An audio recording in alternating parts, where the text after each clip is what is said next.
Welcome to The Gut Show. This is a space for the woman struggling with her gut or dealing with a digestive disorder like IBS. I'm your host, Erin, registered dietitian and gut health expert. My mission is to cut the crap and have conversations about the reality of gut issues and solutions that work. So if you're ready to poop better, have more energy, and feel connected to a community that gets it, you're in the right place. Welcome back to The Gut Show. This episode is another Q&A from our members in the gut community on Facebook, as well as some of our Instagram followers. So hopefully your question gets answered, or maybe a question that you've thought of yourself and wanted to ask, but haven't been able to yet.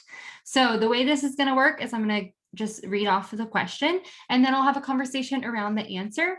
And if you have a follow-up question in relation to that topic or that specific question, go join us at the Gut Community on Facebook. It's linked in show notes so that you can have that conversation and ask your follow-up, because I would love to answer that for you.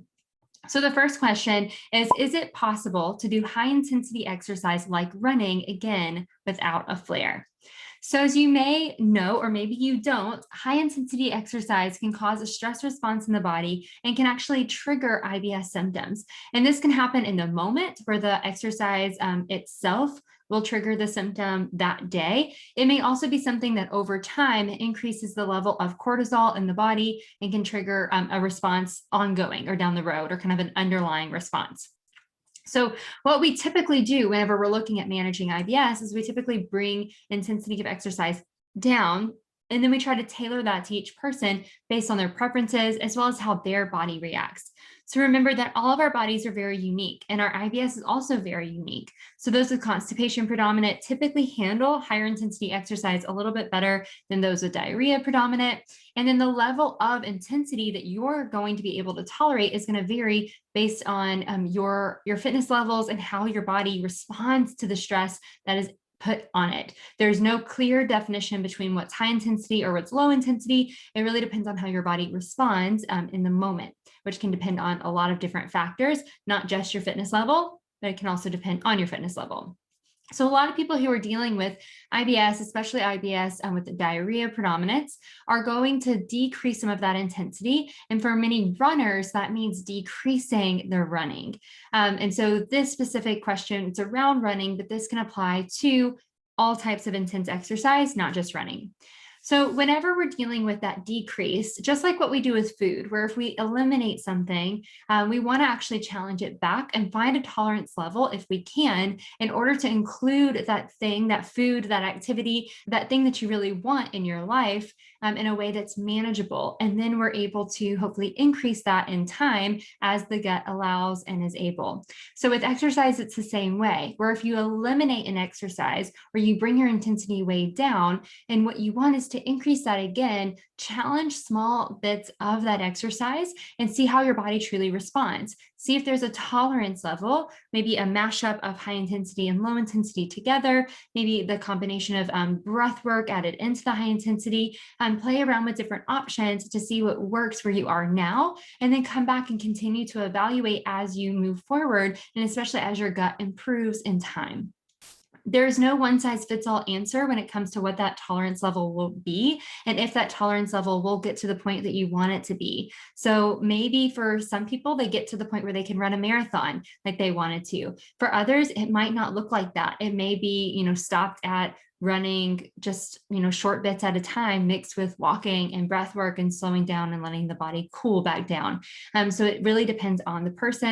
And it also depends on the other factors and the other layers of your care. So there are many different factors that can actually impact IBS.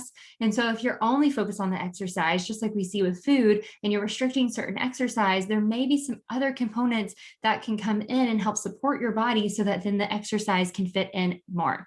So all that to say, yes, it is possible to run again. It's possible to increase your exercise intensity. It's possible to eat the foods you want. It's possible to do those things. How your body gets there is going to be very unique. And what that actually looks like will be very unique, which is where that personalized care and support is going to come into the picture. So this is what we help our clients with one-to-one and a little bit through our group program, which you can learn more about through our show notes. The second question is, does sugar cause gas? So a part of this question was that's typically what providers recommend first. So when it comes to sugar, so sugar is our simplest form of our carbohydrate, right? It's the basic form, one molecule. It is typically not going to make its way to the bacteria of the large intestine because it's usually going to be absorbed and used along the process more quickly because it doesn't have to get broken down. So sugar itself is typically not going to be fermented into gas by the bacteria of the large intestine in the way that we would typically think about gas. Now, if there's bacteria in the small intestine with like SIBO or something like that, then yes, there could be some fermentation of that sugar because it's a little bit further up in the GI tract. It's easy to eat, but it's not as likely. Usually fiber is going to be fermented and translated into gas. Now, there are other reasons why we can have some irritation or gas that could be going on. And so if you're having large amounts of sugar and that's irritating your gut, and sugar, it's not a good or bad thing, right? It's not that you have to have no sugar or all the sugar. There again is there's a level, there's a personalization piece that goes into this, and it needs to be dealt with more individually to see kind of what's really going on. But a large amount of sugar can be a little bit irritating to the gut, especially if the gut's already irritated for another reason. Or with IBS, the gut is a little bit more irritable, so the sugar might be impacting you a little bit more than maybe others. And so with that, large amounts of sugar could be contributing to overall symptoms and irritation, but it might not be the only piece. So when we're saying does sugar cause gas, and like is sugar the one to blame for the gas that you're having? Likely not just the sugar. So just eliminating sugar may not be the answer. I think what we need to look at is the full picture and see what all is actually going on here. And where does the sugar fit in? When does the gas happen? What else is at play? Is there something else that could be fermented more frequently, like cauliflower or kale even, like that might cause more gas. And so remember that just because there are these like blanket recommendations that are out there, and even some providers might provide that information on the front end, it might not be the full answer. So that's why you want to make sure that you're keeping a log to know your own body and like trust what you're learning about your body, and that you're also working with someone that can help you fill in the gaps and understand that a little bit better and personalize it. Because some people might eliminate sugar or decrease sugar and they may feel a lot better. Some people may decrease sugar and not feel any better at all, which will lead to a lot more frustration. So that's the value in working with a registered dietitian. Doctors do a great job at their role. They're not the ones that are providing the nutrition care. They don't get a lot of nutrition education specific to that level. They're focused on bigger things, right? And so going to a registered dietitian is a great thing to do whenever you're trying to work through the diet and the specifics around diet in order to find a plan that is sustainable and works for you. And then the last question that we're going to talk about on this episode is, what is the quickest way out of a flare? Should you just not eat? So I love this question. It's in a short sense, the answer is not fun. And it's the answer that we typically give like to most people that they don't like. And that is, it depends. It depends on you. It depends on what works for your body. It depends on what caused the flare. It depends on what the flare actually looks like. It depends on you. So when we're looking at the best way out of the flare, if I did break this down, then the first thing I would say is rest and relaxation. And that doesn't mean go sit in a corner and just breathe all day. What that means is taking time to slow down and give your body space to get its, stability back, calm for a moment. So not contributing to that stress trigger cycle that could be going on, and allow the body to work through what it's working through. A lot of times what we see when someone's in a flare is panic. And so that might look like trying to stop it really quickly, which can trigger an opposite flare. It may look like the panic of, oh no, what's happening? This is going to be really bad. And then there's this stress and anxiety that's happening in the brain that then goes and triggers more of a spiral in the gut. Sometimes what we also see in a flare is this kind of self-sabotage principle where it's like, well, I'm already in a flare, I might as well, whether that's conscious or subconscious that's happening. And it leads to this nasty cycle that's really hard to get out of. And so when you're in a flare, that's my quickest way to get out, is finding ways to really calm the body and allowing the body time and space to rest. So bringing in those reminders to like calm, settle the mind, rest, rest, rest, rest, rest.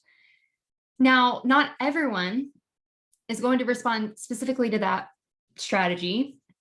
And the way that strategy plays out is going to look different for each person. So when we're thinking about flares, what's important is while you're thinking about your IBS management plan, so preventing flares, or you're coming up with a plan to prevent them, it's also important to strategize and do some trial and error and play around with different ways that you can actually treat or settle the flare. To stop the flare.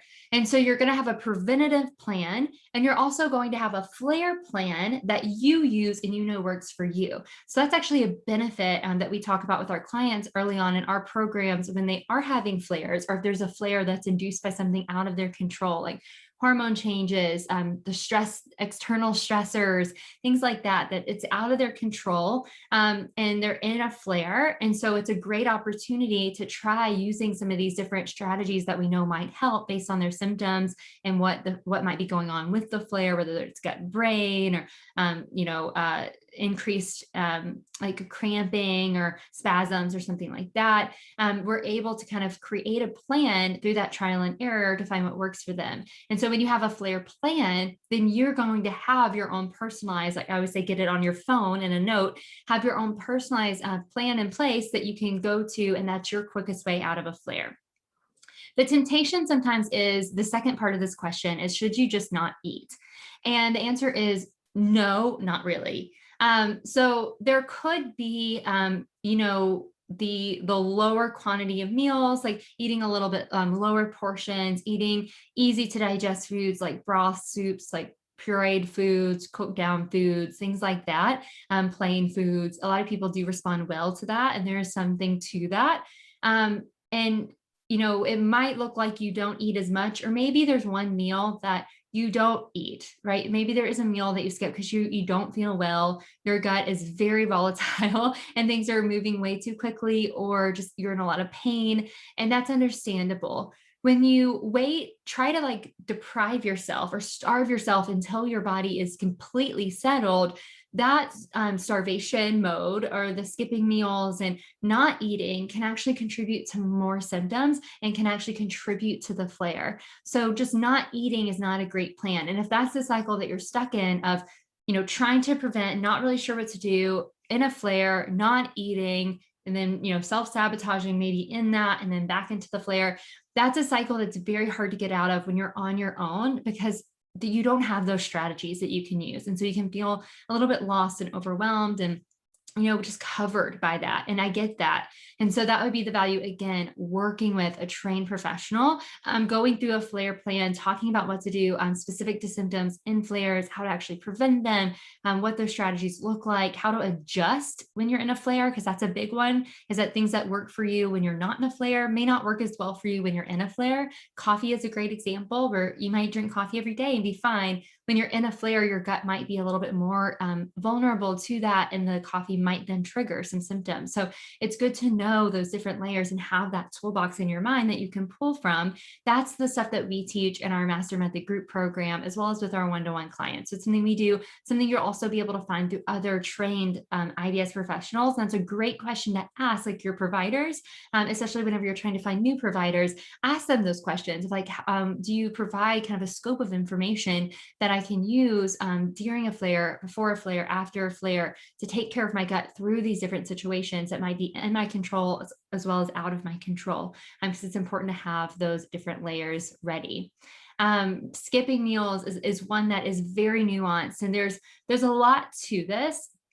And there might be some situations where a period of maybe some fasting could be beneficial, but hear this, that doesn't mean for everyone. And there can be this really disordered pattern that sneaks up that can contribute to more symptoms long term.